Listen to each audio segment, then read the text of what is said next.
2002 के गुजरात दंगे में इंसान और शैतान का भेद खत्म हो गया था।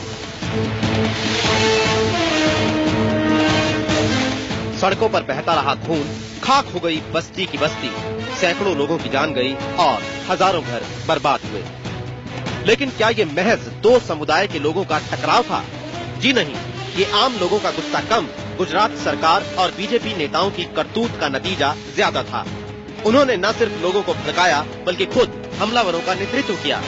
पुलिस आंखें मूंदी रही क्योंकि दरिंदों की अगुवाई कर रहे थे बीजेपी विधायक। ये बात हम नहीं कह रहे, ये कहना है गुजरात दंगों की जांच कर रही एसआईटी का।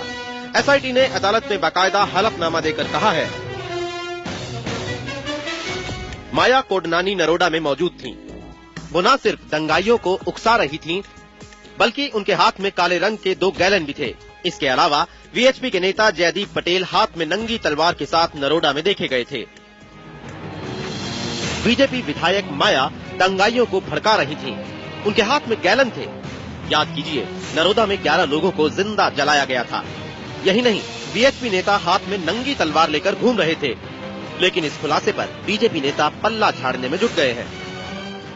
नहीं, इसलिए मसला कोर्ट में है, कानून अपना काम करेगा, जो कानून कहेगा वही होगा। पर मामला इतना हल्का नहीं है कि बीजेपी आसानी से पल्ला झाड़ पाए।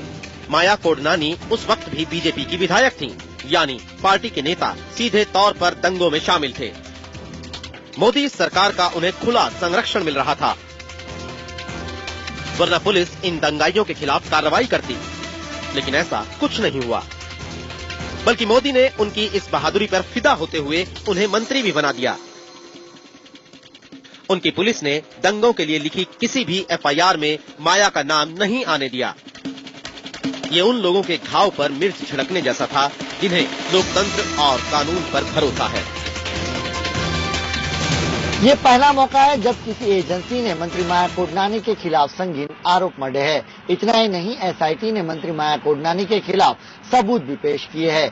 हालांकि कोर्ट ने मंत्री माया कोडनानी को अग्रिम जमानत देकर राहत जरूर दी है, पर गुनाह की गंभीरता को देखते हुए एसआईटी ने उसे हायर कोर्ट में चुनौती देने का मन बना लिया है। हिमांशु सोनिया वोरा और कैमरामैन अमित कुमार सिंह के साथ जनक दवे, अहमदाबाद, IVN।